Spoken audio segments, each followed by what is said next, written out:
Whatever you want, whatever you need. You're not upset? Upset? No. I feel for you.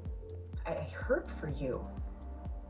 I'm angry with Poppy for taking advantage of you. Well, I was 18, so I You knew. don't have to make excuses for her. You were young. You had an innocent crush. On Poppy, she was doing a lot of drugs back then, and I'm sure one look at you and what she did to you, that's just sick. It's awful. Oh my God. It's like no wonder Luna turned out the way she did. She killed 2 men. It's like that's sick in her veins, but No. it's okay, okay? As much as it hurts, there's no lasting repercussions, okay? But wait! There's more! Hang on to your seat, baby! Cause this one's a screamer! What Poppy did to you in the past doesn't matter. It's not gonna change anything about it. What No, is it? What's going on? There's more to this story. Just listen, okay? There's something that I have to tell you, and it's something that you're not gonna want to hear.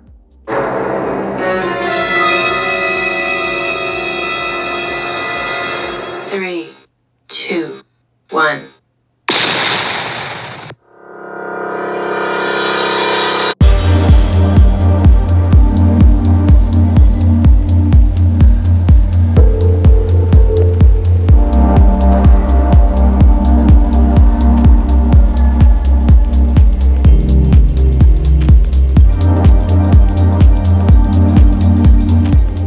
Welcome back to the channel, my bold and the beautiful fans. Yes, it's time for your juicy, sassy, and slightly scandalous recap of the February 21st, 2025 episode. And Soapies, this one was a doozy. We got family betrayal, surprise revelations, and of course, the ever dramatic return of Remy Price. Buckle up because we're going to dive straight on in. First, let me give you a few highlights and we'll break it all down.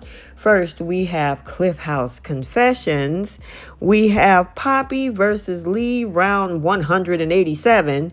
Luna, rich but restless. And then Remy returns. So let's go ahead and jump into this recap.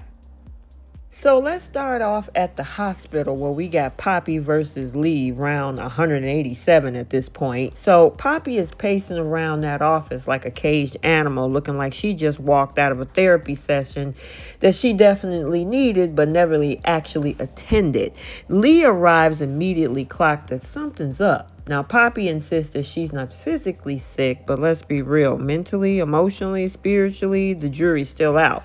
They talk about Luna again, and Lee has a brief moment of sisterly kindness before reverting to her usual stance of judgment and side-eyeing. She even admits that she's appalled at herself for thinking that she could ever have an affair under her roof. A rare self-reflection moment for Lee, but let's not get ahead of ourselves. She is still very much the queen of icy disdain. So now over at Bill's mansion, Luna is experiencing a full-blown crisis. The air conditioner is broken. And for a girl who went from intern to billionaire-kept woman to having an ankle monitor on, this is basically the end of the world. She's sitting there fanning herself like a rich housewife waiting for the pool boy to show up. Well, Bill pops in all gruff and annoyed, promising that the AC is going to be fixed soon.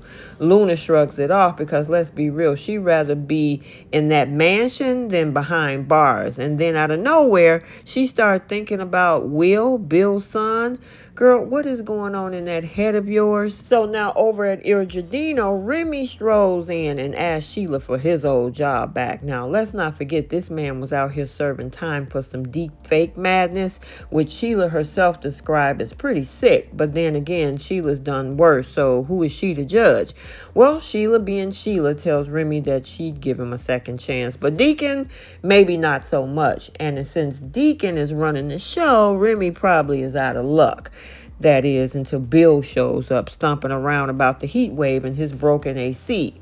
Now, Remy, trying to be quick on his feet, offers to fix it, and Sheila, ever the schemer, starts calling him Dario so Bill doesn't immediately blacklist him, and surprisingly, the darn thing worked. Now, Bill, desperate for relief from the heat and probably from Luna's whining, hires him on the spot.